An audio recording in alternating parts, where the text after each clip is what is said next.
So welcome everybody, Jay Baba. So happy to be here in our small group of poetry. Um, Today we have Gabriella Tal. Is it Tal, right? Yes. Yes. And I thought she was a new poet artist, but Angela corrected me and said that Gabriella is very well known for music in the Baba community, which I had not heard any of her work. And we almost got a song out of her, but the last minute she declined, hoping she might change her mind about that. Um, but her CD is called Happiness is Better. And it reminded me of this lovely thing that Jeff Wolverton shared with me at the center. I was there for 2 weeks over New Year's. And this is a comment that Baba made about happiness. And I don't know what year this is from, but it says, on October 9th in Mondley Hall, someone commented that they were having trouble with the words on Eric's t-shirt, "Don't worry, be happy." And so they said, why, could you explain that to us? And because, said Baba, I assure you the whole drama of this life that we see through this creation has been scripted by me, plotted by me for you all to enjoy. But in the course of it, there are many characters, many events that give you pride, that give you joy, that give you sorrow. But when you get involved in all this and feel sad and suffer for it, I come and show you, don't worry, be happy. Why? Because I, who have scripted it, who have plotted this, know that the end is beautiful. That was my serious takeaway, that the end is beautiful. At the end, you will know that it is not worth suffering. It is all so beautiful. I know the end, so I give you the assurance, don't worry, be happy, because I know the end. And I had an experience while I was at the guest house where Mara, who has never come to me, came to me, and I was adjusting my clothes in the mirror as I was walking out the door, and she said to me, see everyone inside and out, and yourself inside and out, as beautiful, because that is the truth of the matter. And I thought, oh my gosh, that just feels so true, like so real. And it has been very helpful to me to not just accept people around me and myself, but to really celebrate the people around me and myself in a way that I have not fully been able to do. So I just want to share that because I think there's some pretty life-changing, for me, that was a life-changing perspective, to hear it from the sources. So I just want to share that with you all. It's given me a lot of joy to think about it every day. So I was going to show this little video I did. I think I'll show it at the end because I would like to hop in to introduce Gabriella. And so she sent me a lovely little bio, which I'm going to sort of synopsize, that she came to Baba in 1990. And when she was 21, she was picked up by a hitchhiker who told her about Baba, and they became very good friends. This reminds me of, I forget his name, but there's a Baba lover who Mara or Mani said something about, no, it was Mani, who said something about him going to a prostitute. So he did. He went to a prostitute in New York City, and he had his Baba photograph around his neck, and the woman insisted that he tell her who that was. So he did. They ended up spending the entire time talking about Baba and spirituality. They did not have sex. And who should he meet at the Baba Center months later but that woman? It's just incredible how this happens. So she went to the Baba Center, was inspired, went to India, and really felt that poems fall to her, and that she just really tweaks them a little bit, but they're pretty much given directly from Baba, and she tries not to mess with them much. That's a wise approach. She is on the verge of putting out, it's your first book, right?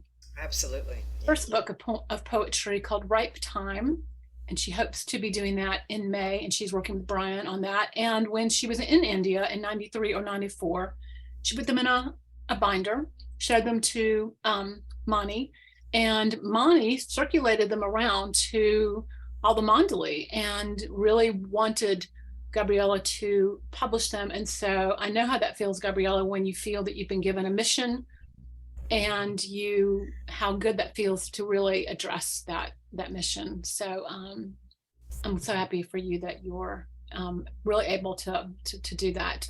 It's a big deal um, to publish your poetry. She's lived most of her life in North Carolina as a marriage and family therapist, and she did mind body therapy and ran a polarity therapy school. She was in a serious accident in 1995, which has unfortunately put her in a wheelchair. But I love the way you said this, and that has informed my work. You say about that experience. That's quite brilliant. She lives in Chapel Hill with her cat, and we're just so happy to have you. And so I'm gonna pass it over to you and just let you dive in for some poetry. Thank you so Yeah. much, Tracey. And thank you so much for inviting me. Means a great deal. Can you guys hear me okay? You could make it a little louder. Okay, I'll bring this, see if this is better. Is that better if I bring that louder there? And I'll speak up. Okay. Yeah, that's pretty, I've been started kind of mellow there. Yeah. Okay, I'll get inspired. Well, happy Amartithi, everyone.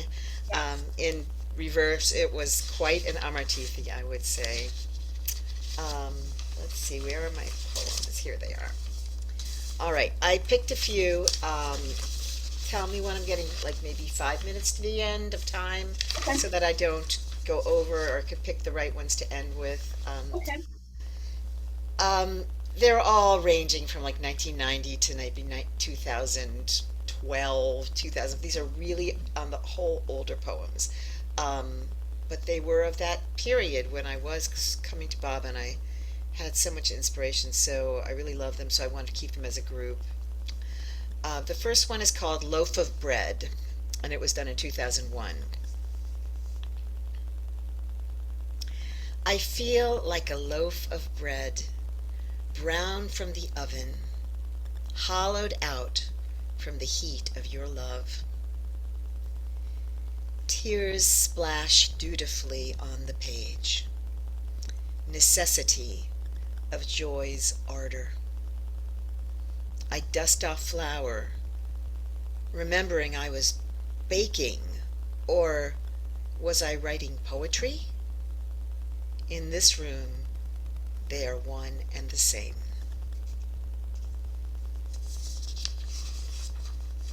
Where were you when you wrote that? Do you remember? Oh, no idea. Oh, yeah. I'm just going to read them. I have no, I mean, if there's a special time or what, that was 2001. I could have been any place. Yeah. Okay. This one's called Intimacy. Um, it's that famous picture that Baba's in the gondola. That was what inspired this poem.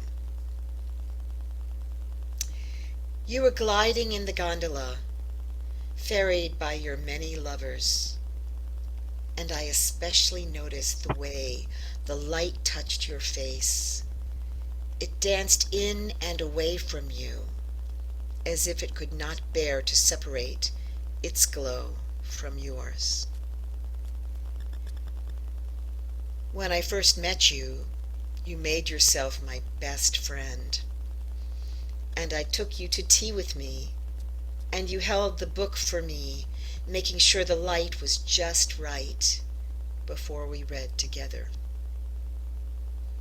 Now I know you are God, truly know it more each day. But in becoming truer in my knowledge, I was losing you, my intimate friend, because the awe in me was growing like tall corn.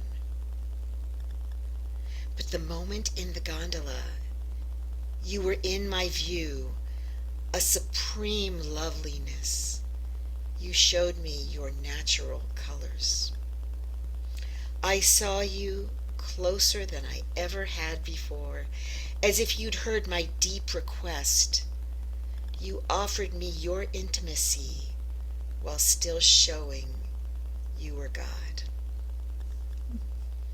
Beloved, I dare to wish that one day I will be the very light upon your skin, with only a breeze between us.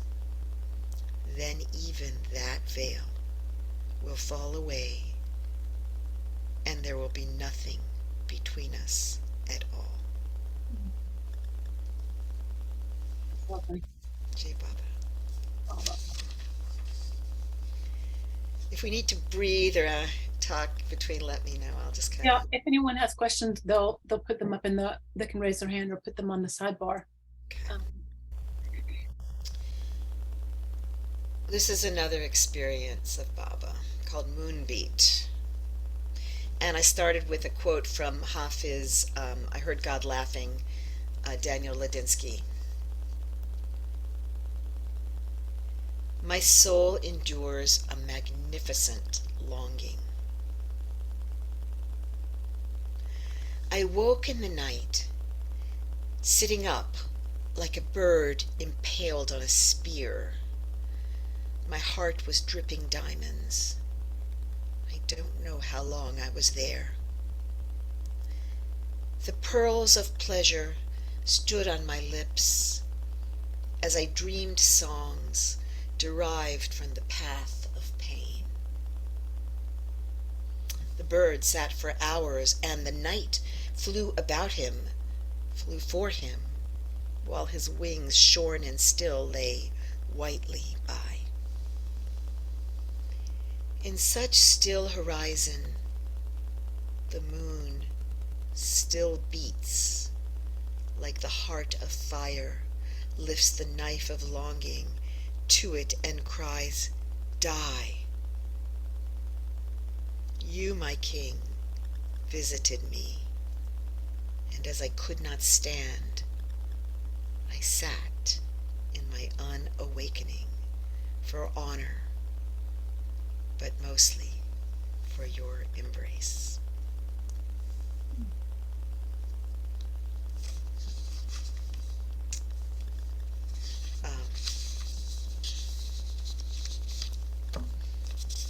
So I'm going to read a little bit more worldly one here. Uh, this one speaks for itself. It's definitely informed by being in a wheelchair. At the edge.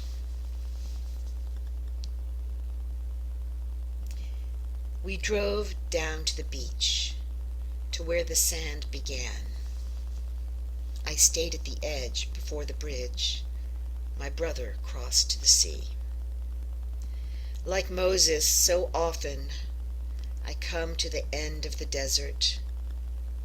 The promised land is around the bend, but the promised land isn't wheelchair accessible. It's a day blessed in sweetness and sun. The air is clean and deeply sung. My hair in sunlight webs is spun.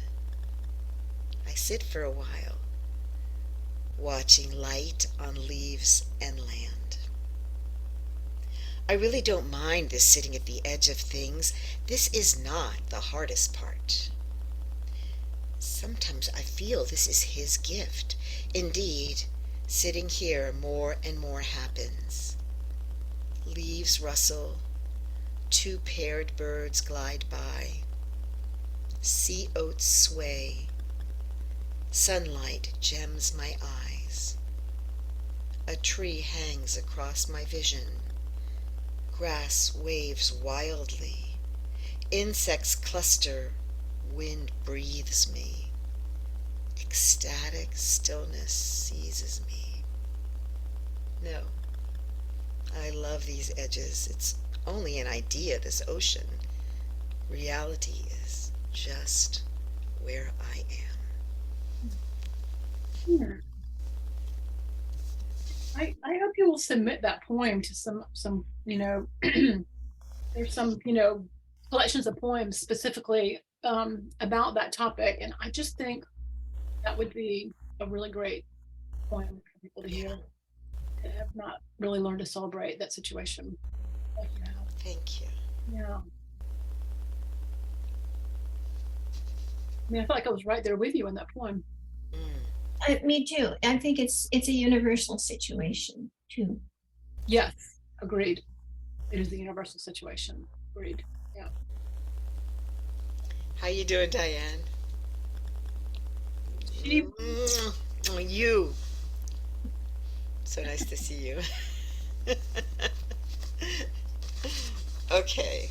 This one may also be universal. It's called So Many Battles. Fear grabbed me with her fist and squeezed. I gulped and forgot most of what I knew of the martial arts of mental agony.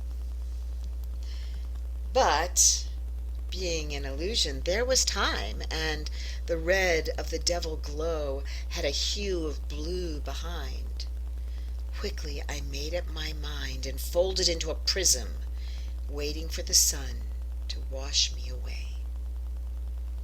Baba, your name has held me away from fear, but now your name thrust me into it, like a father saying, "You can ride the bike, now do it." I knew you were behind me, but I didn't turn to look. Lying in my stillness was consoling. I have fought so many battles that were not even there. oh, I love that last line. That I was just literally about to say that. Yeah. That is really brilliant.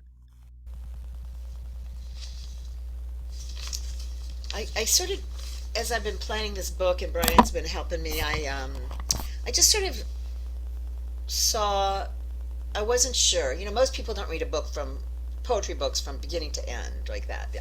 I always open it up and just see what opens. But there was a sort of flow, and so I started kind of light, and then I went into some of these deeper, sort of inner, heavy places that Baba takes me, and then I took, and then how he takes me out of them too. So this is one about how he takes me out. It's called Rightly. My heart beat one with yours, expanding, contracting, like an air of bubbles in the midst of a tidal wave. We reached into ocean depths, drawing forth pearls of many colors. I sought your eyes, and you met me there. First deep and sweet, then we went dancing into the universe of sound and music. On return, you helped me back when I slipped in the bath of thin air, and with compassion lifted my limbs for walking on the trail rightly.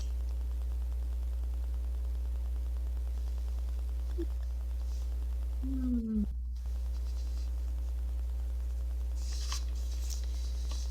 How are we doing on time? Oh, we got you covered. Don't worry about the time. Okay, so I'd like to do a few from there's a little section of the, hi Tina. Uh, Hi. um, Yeah. I'd like to do a couple of this section on the Mandali, and the first one is just called O Mandali. It's really short. O Mandali, sweet friends of the beloved, you are passing through now, like the rain sliding down glass. I watch through the window of my heart, crying as the trail forces me back into the God inside, dry, ancient, to be dug. Did you guys get that? Should I read that one again? Read it again. Yeah. Thank you. Yeah, read It's it a again. little more subtle. Okay. O Mandali, sweet friends of the beloved, you are passing through now, like the rain sliding down glass.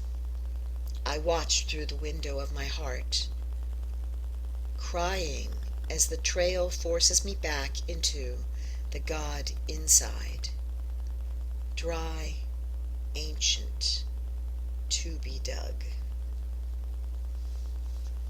Can you explain that last line? Um, we got to do it ourselves now. Dry. Got you. Yeah. Yeah. God inside. Yeah.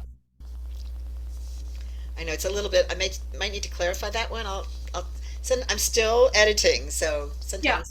How about you, Diana? Did you understand it? Yeah, the idea to be dug means I have to make my own way. Okay. I Okay. just Yeah. Yeah. But it is like dry ancient dirt. But I didn't want to say that because the dry is enough. It's just sometimes. But anyway, I am open. If you have something you want to suggest, Hmm. it is my time. I'm editing all these again, so but Yeah. it's getting close to the end. Yeah. Oh, and here's one. Bauji. That's very close to him. So this is rel related to him. It's called Imagination Dies Hard. Starts with Baba though. You speak. No, that might be Bauji. You speak to me very directly. That is my peace in the world. Thou said, the pain becomes your solace. You will love it. The pain is not physical most times. It is the shrieking of things dying that have no more place to live. Imagination dies hard. It does not give up easily. Its death is messy, agonizing, and often drawn out. But you, Baba, balance it out with a poise and a gorgeous exposure of your beauty in moments slipped within moments. Your smile is like the almonds on the cake, slivers of perfection, without which the entire style of the world would be useless and dull.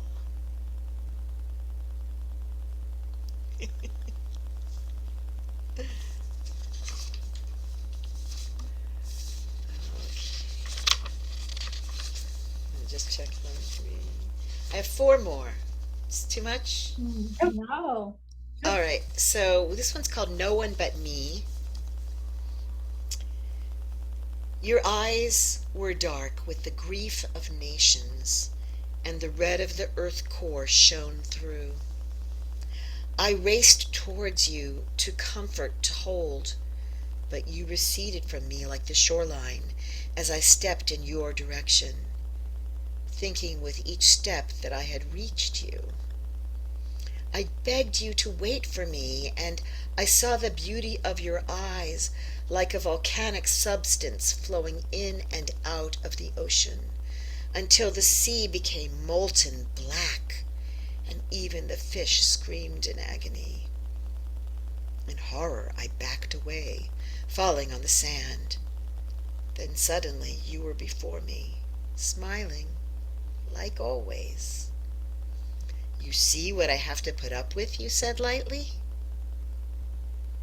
And I bent over double in my shame and remorse, for when you had shown me a patch of your reality, your true suffering, I had recoiled. So now you were light and delightful with me, and I cried tears like rods of iron in flame, thrusting in and out of me and into the sand. You held me gently and said, no one but me can bear my suffering in this world. The fact that you wanted to try brings me closer to you, like the eyelid to your eye. Hmm. That's really that's a beautiful image. I'm getting goosebumps. Yeah. you know, reading them is different than just working on them. All right, here we go. You do not laugh. 2004. Lurching into your arms, I throw my packages at you. I have carried them as far as I can.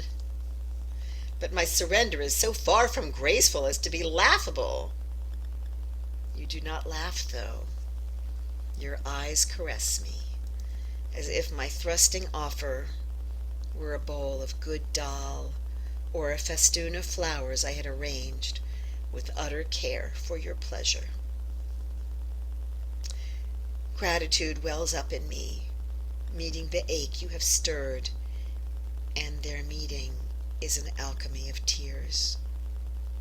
Darling, how can I ask you to forgive me when our oneness has erased the blame, the act, and even the remembrance of the sin? That's really nice. Tina, It's lovely, Gabrielle.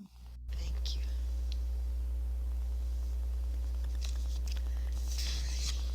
This one was written in Israel, but I like it as a just general, beautiful thing. Because at the end of the book, after going through all the agony, just a lot of, there's so many poems of peace and comfort and well, there's a word I'm missing here, but anyway, ease. I feel like so the book sort of took me through that, and I ended with that.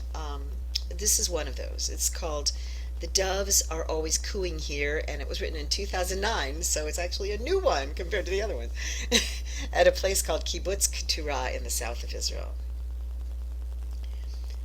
The doves are always cooing here, little squeezes of sound bringing tears to my eyes, born of deep comfort. Their pulsing melody circles round the houses and the edges of the green, which touch the sand, scooping up the village in a soft palm of vibration. As we walk through the gardens and speak to one another, little thrills of purity rub their beauty into our skins without our even noticing. They are a wet and wooing sound in dry land, a background that pokes gently at you, like a mother who holds her babe, squeezing her to herself, nudges of sweetness, emanation of infancy. Each squeeze returns her to the exquisite pleasure of maternity.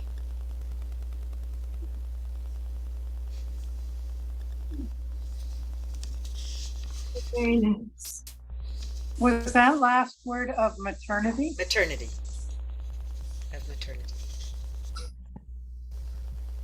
I would love to see these in writing. Is that possible?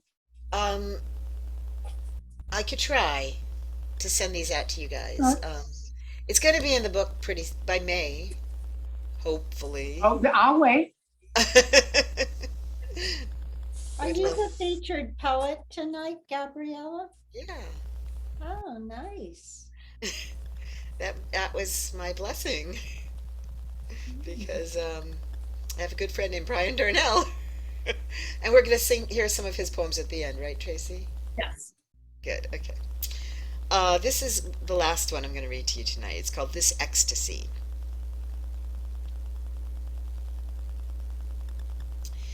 This ecstasy shows no quiver of a lip, yet its silent hum wakes every particle from equator to equator.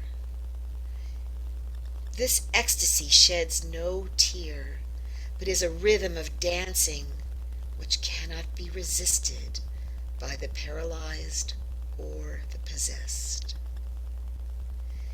This ecstasy wreaks havoc without the fall of a leaf, a snowflake drop, or a halo's fade or flutter.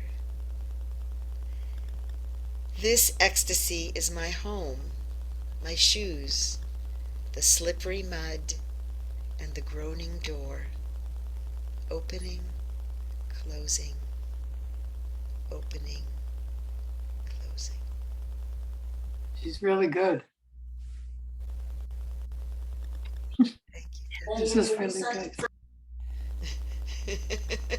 Yeah. You got some good poems there. Thank you. Thank you. Really lovely. I'm so glad you shared them with us. It's my great pleasure. Thank you for having me. How many will you have in the book? Well, Brian keeps telling me to do more, not less, so it's not a pamphlet. Yeah. Yeah. I was going to do like really few, but I think it's going to be more like 120 Oh my poems. gosh. Yeah, that's a lot. It's definitely not a pamphlet. Yeah. And will you self-publish it? Yeah, yeah. With the same company Brian was using, actually. It's his brother's company. Oh, right. Yeah. So really, it's just Bob has just been opening it up, and um, when the title came, then instantly I just knew it had. If I could, I was going to ask Charlie Mills for a picture, and I looked, and there was one that was the perfect picture. Maybe I can. I have no way to share it here, but um, anyway, it's really beautiful. It's perfect. And he said, yes, of course. It's like, thank you, Baba. Thank you, Baba. So it's been like that, when he waited 30 years to do this book, because Monty and them said to do it 30 years ago. Yeah. And my therapist said, well, if you won't listen to 3 of the Mandali, maybe you'll listen to Brian. I was like, so it's finally happening. I'm really grateful. It's a little revealing, you just sharing very, very personal things. Enough time has gone by that I have enough distance on it, I guess, that I'm able to let that out and everything. But it does, I hope it'll be useful and helpful to others, and that's the main thing, the reason you want to do it. So thanks for that. Yeah. Lovely. Really lovely. Hmm. That woman, Susan, she's having another writing workshop on, I don't know her last name, but it's on the 15th at 6:30. And she gives prompts of like things that you do with Baba. And it's really it goes deep. Is it on Baba Zoom? Yeah, it's on Baba Zoom on I'll the note it 15th. down. Thanks. And it's on the 15th, Tina? Mm-hmm. Huh.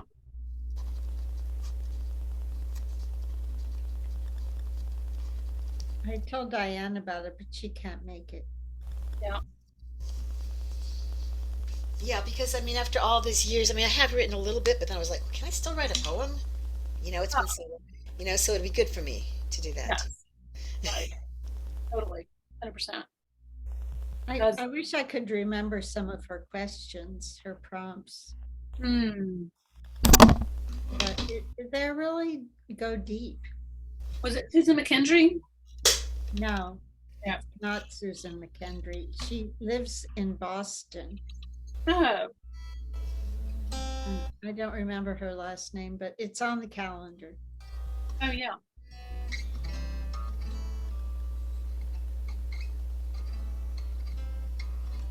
I was trying to remember the Does this song. mean you're going to share a song? Well, I'd like to.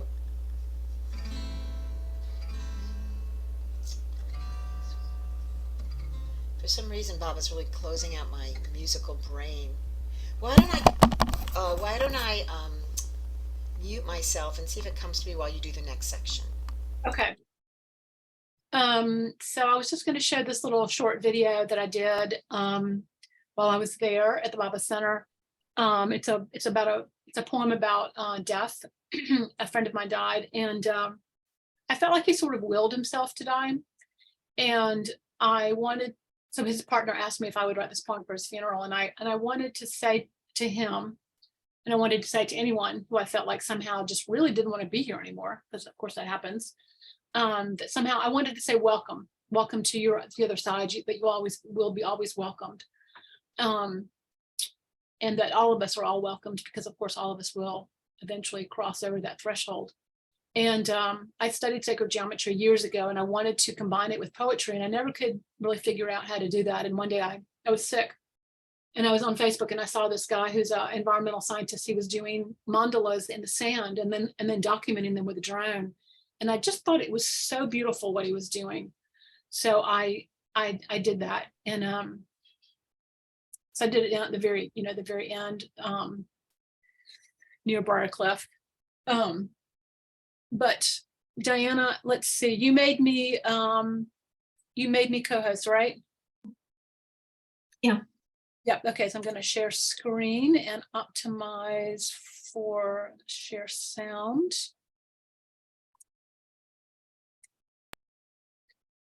And I will play this. It's called Benacht for our death, and Benacht is Gaelic for blessing.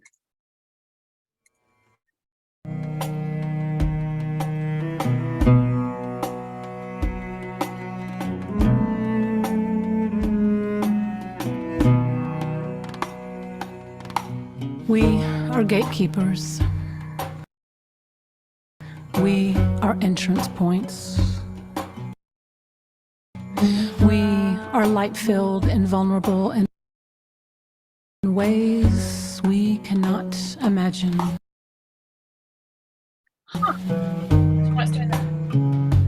Our bodies breaking like clay bowls under the weight of it all. This joy, so tenable, so elusive, starts out as recognition, and when we are paying attention, becomes a kind of knowing that fills over the ancient loneliness of this world, which otherwise racks and grieves the body, cracking us down to the marrow. Joy filling the body's furrows that are so deep, they become rivers of light. Sing praises for your life. Sing as if tomorrow will not come, because one day it will not. And all we will be left with are the efforts, love-filled and glorious, the striving to let in the tenderness of it all, breaking down the walls that hold back the beauty, as if we don't belong, settling into a deeper countenance, as if home were everywhere, and you, no longer a guest, but a loved and welcomed member.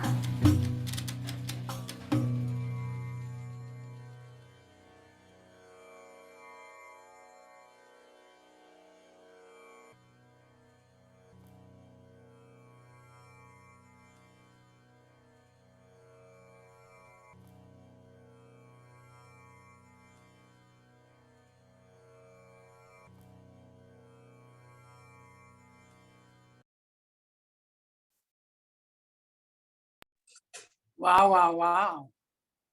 Thanks. Big wow. Amazing. Absolutely beautiful. Thanks. The poem and the video. Thank you. That was lovely, Tracy. Thank you. Yeah. I was thinking How about does it feel to see it each and every time now? what? How does it feel to see it each and every time now? It was funny because we tried to do it at Edisto Beach, and I had arranged to shoot it at Edisto, and a friend had loaned me her house, and we drove down there, and it just didn't work out. And I said to the guy who shot it, I was like, "We're not using this footage." And he said, "Oh, that's crazy. What do you mean?" I said, "No, I'm just not feeling it," and he could see that I was serious. And so I just thought, okay, the project is over. It will never go forward. And I said, I really feel that we are supposed to be close to the Baba Center because the energy there is so beautiful. And I just thought he was going to be like, yeah, well, okay, well, have a good time. And he goes, okay, I can meet you there in 3 days. Oh, wow. it was just incredible. And he didn't even want me to pay him for it. And he charges just a ton of money for what he does. He's a very old friend. We've known each other for 30 years. He had never been to the Baba Center before. And Oh, and I wasn't sure, how he was going to feel about being there. But Baba came to him the first night he was there. He had a dream about Mayor Baba, and it really had a big impact on him. And he loved it. And he has said to me several times that it's really his new favorite place. And I could just see that I could see that it was doing its magic on him. So I'm very grateful because like to see it, to answer your question, Diane, to see it, I've gone through the phase of tearing it apart, seeing everything that's wrong with it. And just enjoying the experience of having gone through all that trouble to do it. Because I had to make that mandala 6 times before it came out, and it took me about 2 to 3 hours per time to do it. So I'm glad I persevered. Believe me, there were moments when I thought, I'm not doing this. It's not worth it. So I was thinking, Gabriella, you'll appreciate this. I was thinking about, how do you share poetry in the United States? Because we're not a country that really values poetry. We're like the red-haired stepchild of art, and so I thought a video, people will watch a video before they will read a poem. So that was really what inspired this idea of we've shot several videos now, all of which have been really fun to shoot and very magical. So it was really just an attempt to build a bridge to people who might listen to poetry and think about poetry. So thank you, Tina. It was I really felt Baba's presence very intensely, and that made me very happy. He how it is. He was always around if you're open to receiving what he has to offer. So I was very grateful for that. And so thanks for watching, you guys. We just finished it last night. Really, and the message is so good. I mean, it's so needed. So needed, right? Yeah. I noticed that they redid the sign, the I am the ocean of love sign in Oh, the I didn't gym. notice that. Yeah, and What's it's much more readable now. Oh, same words, just new way of laying it out. I am the ocean of love, Meher Baba. I think that it undergoes many incarnations because they have had that there for like decades. Yes. And Yes. sometimes it gets a whole big revamp. And I think lately it's become larger and, like you say, more readable and always nice. It's lovely that so many people want to care for it. I had to tell you all that what was funny is, I was out there doing this mandala and I had total strangers stop and ask me what I was doing. They were completely interested. One of the women I'm on Facebook with now, and we had this lovely conversations. I told them, oh, we're at the Mayor Baba Center. I didn't know if people knew. It was just, I was really surprised how many people stopped to say, what are you doing and why are you doing it? And it's beautiful and we love it. And, didn't expect that. They were watching an artist at work. I mean, it had to be clear, even, I don't know. That's what you could, as we see you drawing the mandala, it's not casual. It was something very special going on. So they picked up on that, I'm sure. And so I was just thinking, how did you get the sand so smooth? But like you say, at low tide, you're going to get it. So, I mean, It was beautiful, beautiful. Perfect. It was perfect to do it in the winter because we had people coming by and we had to edit out, a third of what we shot. Sorry, 3/4 of what we shot we could not use because people kept walking by. And winter was really the only time we could have done it there. And I didn't even think about that when we chose to go there in winter. When we tried to do it at Edisto, the sand was very coarse and there were lots of shells everywhere. And it just completely did not work to have all that kind of debris there. You really need a clear open palette. So the original idea was to document the ocean taking the mandala back, but we could never work it out with the tide waves and all that stuff. So finally we just said, okay, it's just good idea. We're not doing it. So Yeah. Um, I'm Gabrielle. I don't know if you've experienced this, but I actually wrote my first book at the Baba Center. And it was not intentional at all. I was there to write another book, but it's such a beautiful place to write because people are so receptive and they really want to hear what you're doing. And I figured out pretty quickly that I needed to say the poem out loud in the presence of another person to really hear if the poem was, was on point or not. And, people at the Baba Center are like, of course, yeah, go ahead. They just want to hear it. They're so interested, and then they want to know about it. And that's actually how I got to know Daniel Ladinsky. I was there writing, and I was grabbing total strangers and saying, hey, can I recite a poem to you? And so he came there, just to meet me, which was for me so great because I had tried to meet him several times and he wasn't up for it. So then he came there. So it's such an incubating place for poetry, I think. So, and I think most poets feel like they write in that presence of silence. And I know for me, that's really the well that I feel like the poetry comes from. So it's just so palpable there that it's such a lovely way to step away from the noise of the world and, incubate yourself in that deep quiet that Baba has created for us. Yeah, thanks y'all for watching and commenting. I appreciate it. More to come. It's my marketing trick to get people to watch poetry. Well, so Diane was there. Diane and Terry were at the guest house when I was sort of, just going through this whole thing, the machination in my head about it. So she was a little bit of a witness to the difficulty that I was going through. The great thing about going through difficulties, when you get to the other side, you're like, bring on the next difficulty. It didn't seem difficult. Well, thank you. I'm glad that Okay. by the time we got there, it wasn't difficult, but getting to that point was quite the journey. Yeah. I can see that. I spent 15 hours building mandalas before we got to that one. Oh, wow. Yeah. On the center, you built them? I did some of them on the center. I did some of them at Edisto. I did some of them just in the sand. Edisto Island. It's south. You go through Georgetown and it's south. Oh, that's where you like to go camping or something, right? Kayaking, yes. It's beautiful if you ever get a chance to go. And I have to tell you all this because this was so cool. I was coming back from Edisto to the Baba Center. It was late at night and I was running out of gas. So I pulled in at the first gas station I could find and I was in Georgetown. And I was pumping gas and I realized I was at a black gas station and I was listening to the men talk. I could not understand one word they were saying because they were speaking Geechee. Georgetown is the epicenter of the Geechee culture. If you ever get a chance to go there, it's really quite fantastic. It's a very unique part of the Black culture in the South. And it's only in Georgetown.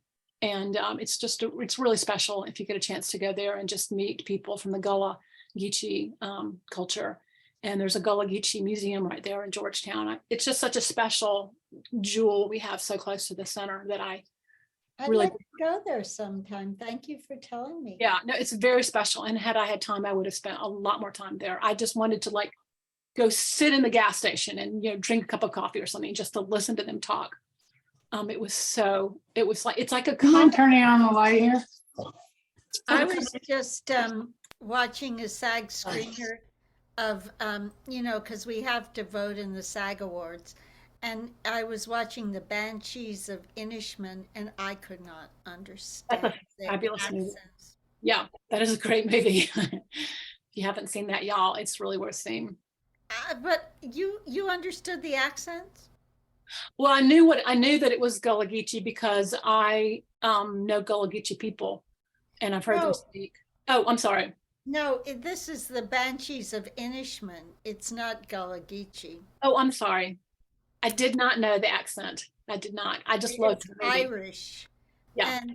And Martin McDonough, he had this play on Broadway, and I could not get 99% of what they were saying. And so I went to the usher and I said, I'm really having trouble understanding it. And he said, well, go get this iPad. We have subtitles. And so I guess they'd had complaints about it before. That's a great idea. Yeah, but Yeah. this one didn't have subtitles. So, Hmm. Hmm. There's actually a mechanism on Netflix. I think a lot of people don't realize that it's there, but if you're watching a foreign film and you don't want to have to look at the subtitles, there's a button you can press and it will actually dub it for you. dub it. Yeah. Yeah, I would have appreciated that with this Banshees of Inisherin, and it won several awards. But Yeah, I thought it was fabulous. I was in Germany when Dances with Wolves came out. I was working on a documentary film, and the director wanted me to go, and I said, "Well, I won't understand it." And she said, any really good movie will tell you 60% of the story just by watching the film. You don't have to understand the words. And I said, okay, I'm just gonna go because I want to see if that's true. And that turned out to really be true. That if you just watch, you can actually kind of figure out what's happening. So that was an interesting experiment watching Dances with Wolves in German. I didn't know you were working on a documentary. What was it? Um, um, it's an unusual topic. So you have to like factor this into the equation. It's a very unusual topic. But the woman who was the director was married to the #1 physicist from Canada. And we had access to all kinds of scientists all around the world and people that were involved in the government all around the world who were actually openly talking about their experience with UFOs. Oh, So it was a documentary about UFOs. And I was shocked by the people that were willing to talk to us, like really like big time people were willing to talk to us. And this was back in the 80s. what was your role in this I was production? the assistant director. I didn't know that. Yeah, it's just such a weird topic. I don't really talk about it very much. I've worked on several documentaries. Oh, you Yeah. know my favorite movie, Grey Gardens. I love that movie. Do you know? What's it about? I've never heard of Oh, it. it's a documentary about Jackie Onassis's crazy relatives. Oh, that is fabulous. I have seen it. I forgot the title of it. If you all have not seen that, oh my gosh, it's unbelievable. It's Tennessee fantastic. Williams, if he wrote that play, no one would believe it. Nobody would believe it. No, it's true. It's And absolutely true. there's a sequel to it where Lee Radziwill came in with Ari Onassis and they tried to clean up the place. Oh, a sequel. I have to find that. I think it's called Last Summer. I love that movie. I love every incarnation. There was a Broadway show, there was a TV movie. I'm obsessed with the Bouviers. Yeah, they're easy to be obsessed with. Yeah. Yeah. Yeah. Thank you, Tina, for telling us that. That's really, Yeah. It's really worth seeing. it's really worth seeing. It's absolutely worth seeing. Yeah. No, I admit it's a riveting documentary. Yeah. Yeah, and the daughter who's in her 50s has no hair, dresses only in sweaters, and wants to be a cheerleader. And Yeah. the mother is sitting in the bed, saying affirmations with Norman Vincent Peale. Yeah. It's just bizarre. It's really it's a documentary about the Jackie Kennedy's family and some mental illness that they have. And it's just I can't explain it. It's absolutely riveting to see people who are willing to let a documentary filmmaker into their home, realizing that they're living this extremely unusual life and that it's the only life they have. They're living in squalor. They're living in squalor, but they're living in a mansion that has fallen into squalor. And that's one of the things that makes the whole thing so fascinating. Is it Yeah. there's actually a mansion that has fallen into squalor. I didn't know you had, were you living in Asheville at the time? When I saw it, No, when you were a documentary filmmaker. I lived in Atlanta and in Germany. Mhm. Yeah, I So, haven't. so Tracy, I don't know, like I know we're kind of getting off topic here, but I was wondering, there was a Brian Darnell poem that he just put up. We're running out of time, I know. I'd like to read it if Yes, I don't know, please. online. Will And will you close for us, Gabrielle? We are prone to getting off topic here. well, you mentioned you were going to have some of his poetry, so I want at least read one of Yeah. his. I Will And you? love that. I do have that song also, if you want it. Yes, if you'll close with the poem and the song, that's Okay, beautiful. I'll do it. Okay, so this is a Brian Darnell poem. I don't know when he wrote it, but I love it. It's called An Angel-Less God. One second. Into the snowdrift, into the snowdrift I fall backwards to make an angel, but gazing into an endless sky, the stars glitter. The moon's silent shifting, cold earth against at my back. I feel suddenly under the thumb of an angel-less God, overwhelmed by the travails and duration of my soul's exile, and how many more arduous journeys stretch before me, till the promised quenching, rest, and reunion. Then you hoist me to my feet. God's shape, you say, is this shape, pointing to the impression my body has left in the snow. O pilgrim, our portion of infinity spans but fingertip to fingertip. The duration of our vigil measured by the heart's brief pattering flurry. Mm. Union may be far away, but God is so close at hand, nearer than our own clouded breaths. O child of God, surely angels hover everywhere in the realm of benevolence eternal. Mm. Wow, Wow. that is fabulous. I love his poetry. Me too.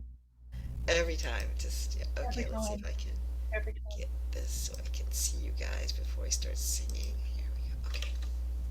So this was, of course, it's my Amartithi song, and I didn't get to sing it this year, so this is perfect. I got to sing it in a big crowd of people, 15,000 people in India, and I'm looking over, totally sure I'm going to forget the words. Absolutely knowing I'm going to forget the words. But you know how the stage is looking up at the samadhi? It's like the stage is just opposite the samadhi. And all of a sudden I realized I'm looking at the samadhi. And I hear Baba go, don't worry about all these people, sing to me. Which is, of course, always a good idea. And it was fine. But anyway, so that's how this song.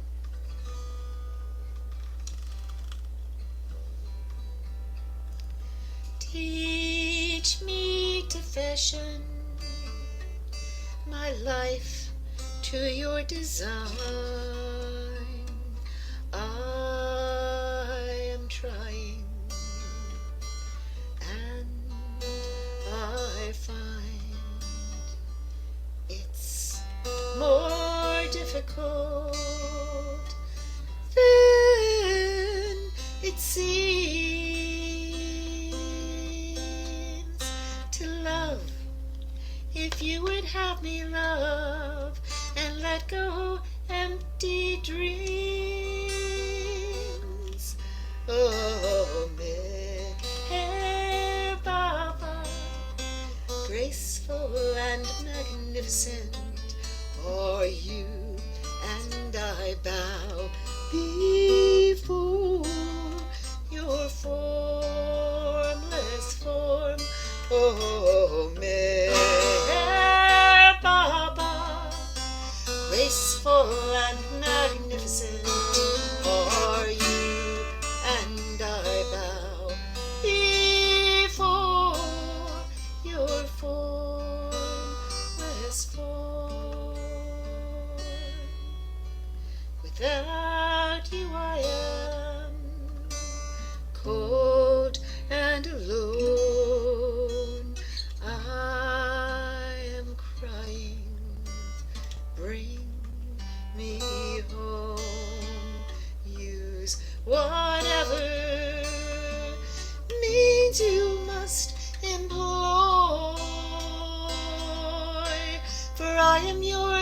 if you will have me, Lord, in sorrow and in joy.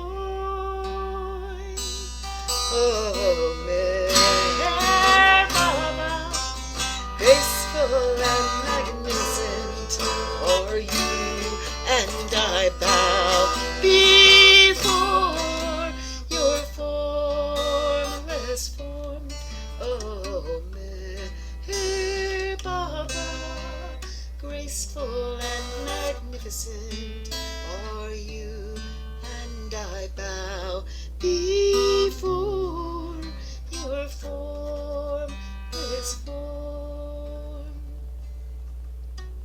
Mary Baba, powerful and almighty. Mary Baba, infinite sight.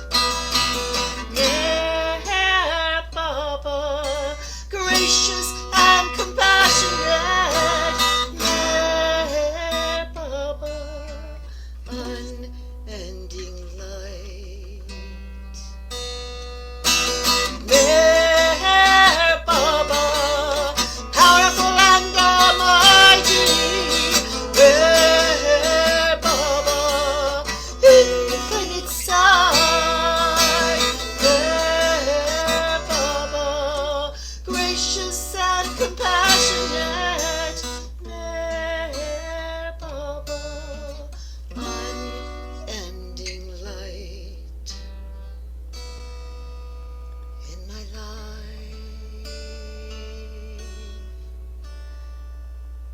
Oh, Mary Baba, graceful and magnificent are you, and I bow before your formless form. Oh, Mary Baba, graceful and magnificent are you, and I bow before your formless form.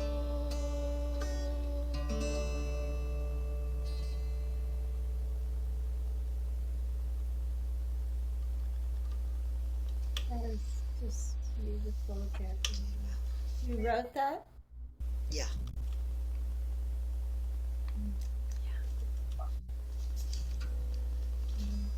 Gabrielle, thanks so much for sharing your wonderful talents with us, your music and your poetry. It was really just a delight to hear what you're doing. And I'm so glad that Brian is encouraging you and helping you to publish your work. I think a lot of people will really get a lot out of it. Thank you. Thank you. It was a beautiful time together. Enjoyed it a lot. Yeah. Okay.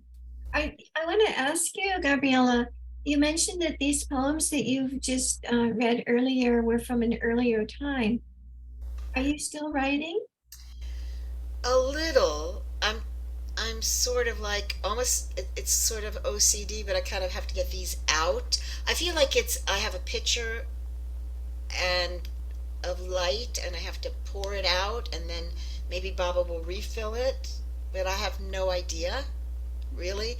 I'm here and there. I find these days when I'm driving, I hear write a poem, so then I grab my little tape recorder and I start talking into this has happened a couple of times. I don't want to do this as a regular thing, but I start talking into the thing and it's going, the feathery clouds above me, turn right at the next turn, then continue.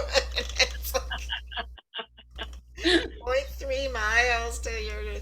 So I have enjoyed these new ones, but I can't speak to them much yet. I mean, just a few, and there certainly must be some in between, but maybe not that many. So I'm kind of waiting to see what Baba will do if he wants me to do more. Does that mean that you're writing songs more, or it's just a time that you're this is a time for you to be publishing? Yeah, this is the time I'm working on the poetry, actually. And the feeling was also, I have a surgery in May, and I just want to get it out.